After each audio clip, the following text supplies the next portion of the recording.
তিনি বলছেন যে আল্লাহর ধন রাসূলকে দিয়ে আল্লাহ গেলেন গায়েব হয়ে। আল্লাহর ধন রাসূলকে দিয়া গেলেন আল্লাহ গায়েব হইয়া।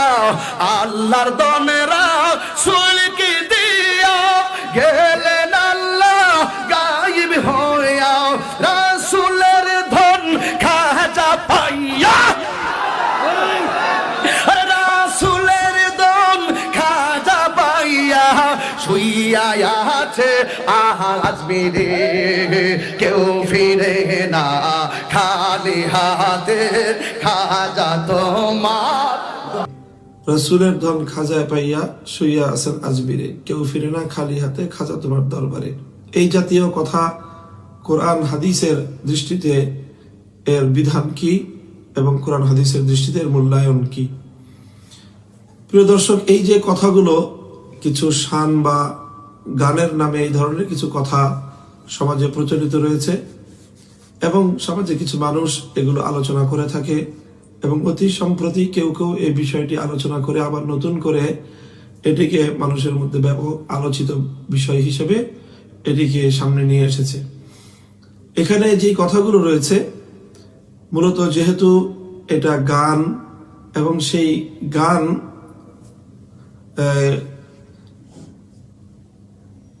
আজমিরে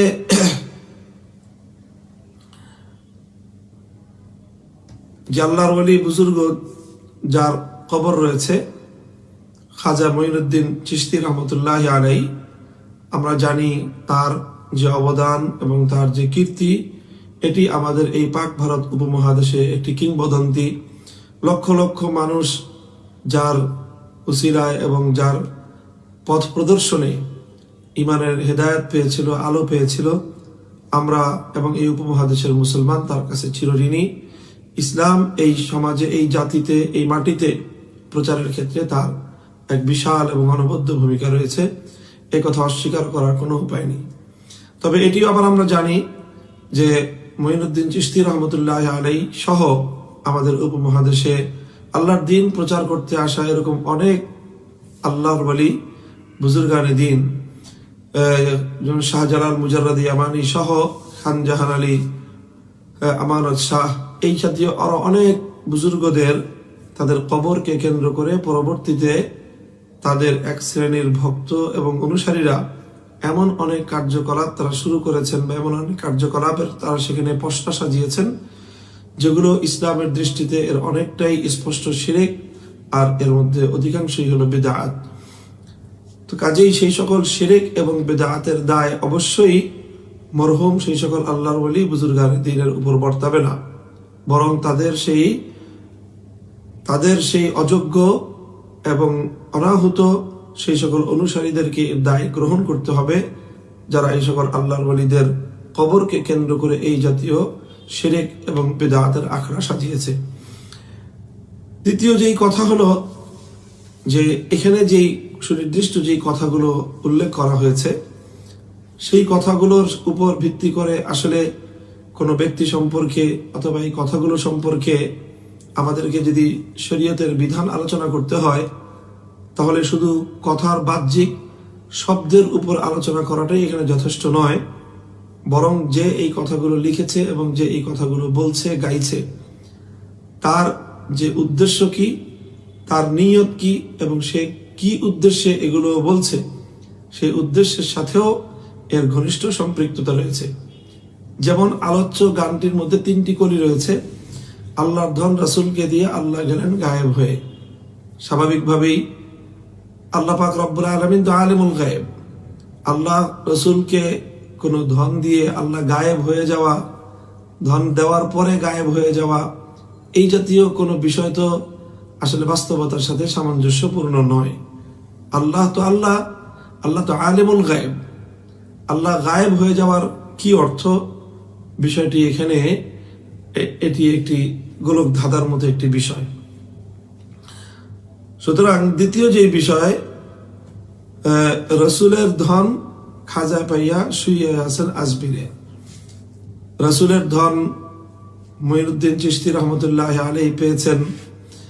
এর স্বাভাবিক অর্থ আমরা এটা ধরতে পারি যে আল্লাহর পক্ষ থেকে রাসূল সাল্লাল্লাহু আলাইহি ওয়াসাল্লাম ওহী পেয়েছেন, আল্লাহর পক্ষ থেকে আসমানি ইলম এসেছে আল্লাহ রাসূলের নিকট, এবং আরো অনেক সরাসরি ফয়ুজ এবং বারাকাত আল্লাহর পক্ষ থেকে আল্লাহর রাসূলের কাছে এসেছে।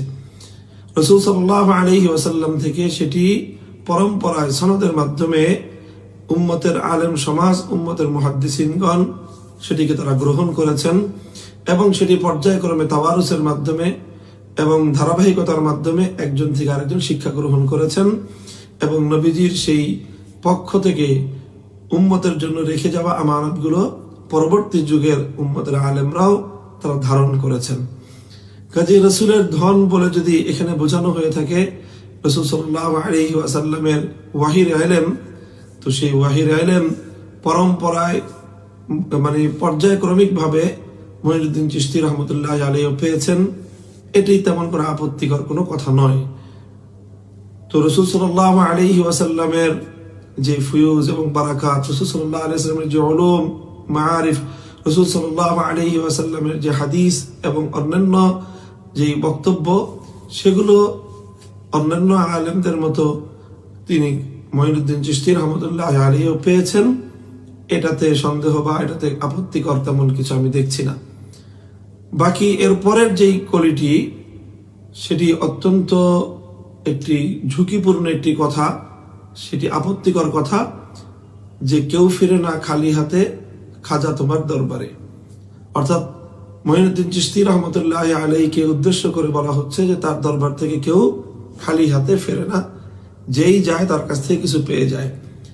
তো মুঈনুদ্দিন রহমতুল্লাহ আলাইহি তিনি আল্লাহর একজন ওলি এবং বুজুর্গ। আমরা আশা করি আল্লাহ রাব্বুল আলামিনের নিকট তিনি অতি অনেক উচ্চ মর্যাদা সম্পন্ন নৈকট্যপ্রাপ্ত একজন মহান ব্যক্তি। কিন্তু তিনি মৃত্যুবরণ করার পরে কোনো মানুষের কোনো উপকার করা, কোনো মানুষের কোনো ক্ষতি করা, এর কোনোটাই ওনার ইখতিয়ারের মধ্যে নেই। সুতরাং এই যে কেউ ফিরে না খালি হাতে খাজা তোমার দরবারে, এটা মূলত আল্লাহ পাক রব্বুল আলামিনের যে শান, আল্লাহর যে মাকাম, আল্লাহ পাকের যে ইস্তিগনাইয়াত, ওয়াহদাহু লা শারীকা লাহু, এই চেতনার সঙ্গে এই কথার বাহ্যিক অর্থ এবং এর যে স্বাভাবিক যে অর্থ, সেই অর্থের দিক থেকে সেই কথার সাথে অনেকটাই সাংঘর্ষিক হয়ে যায়। আল্লাহ পাক রব্বুল আলামিন কোনো বান্দার কাছে বান্দাকে মুখাপেক্ষী করে তৈরি করেননি, এবং বান্দার কাছ থেকে এইভাবে গ্রহণ করার জন্য, বিশেষ করে বান্দার মৃত্যুর পরে তার কাছ থেকে গ্রহণ করার জন্য ইসলামী শরীয়তের মধ্যে কোনো নির্দেশনা এবং কোনো উপদেশও দেওয়া হয়নি। বরং আল্লাহ রাসূল সাল্লাল্লাহু আলাইহি ওয়াসাল্লামের সুপ্রসিদ্ধ হাদিস রয়েছে ইবনে আব্বাস রাদিয়াল্লাহু তাআলা আনহু থেকে। সেখানে রাসূল আকরাম সাল্লাল্লাহু আলাইহি ওয়াসাল্লাম বলেছেন, ইয়া গোলাম ইন্নী উআল্লিমুকা কালিমাতিন ইহফাজিল্লাহ ইয়াহফাজকা ইহফাজিল্লাহ তাজিদহু তুজাহাকা ওয়া ইযা সাআলতা ফাসআলিল্লাহ ওয়া ইযা ইসতাআনতা ফাসতাঈন বিল্লাহ। ইমাম তিরমিজি রহমতুল্লাহ আলাইহি বর্ণিত হাদিসটির শেষাংশে আল্লাহ রাসূল বলেছেন, যখন তুমি কিছু চাইবে তো আল্লাহর কাছে চাইবে, যখন সাহায্য প্রয়োজন হয় তখন আল্লাহর কাছ থেকে সাহায্য নিবে। সুতরাং যেখানে ইমানদারদেরকে আল্লাহ রাসূল সাল্লাল্লাহু আলাইহি ওয়াসাল্লাম শিক্ষা দিচ্ছেন আল্লাহর কাছ থেকে সাহায্য নিতে, আল্লাহর কাছ থেকে সহযোগিতা নিতে, তৌফিক চাইতে, কোনো কিছু চাইলে আল্লাহর কাছে চাইতে, সেখানে একজন মৃত মুসলিম ব্যক্তির কবর থেকে কেউ ফিরে না খালি হাতে, এই জাতীয় কথা, এটি অবশ্যই অত্যন্ত আপত্তিকর এবং ক্ষেত্র বিশেষে এটি শিরকের কথায়ও পরিণত হতে পারে।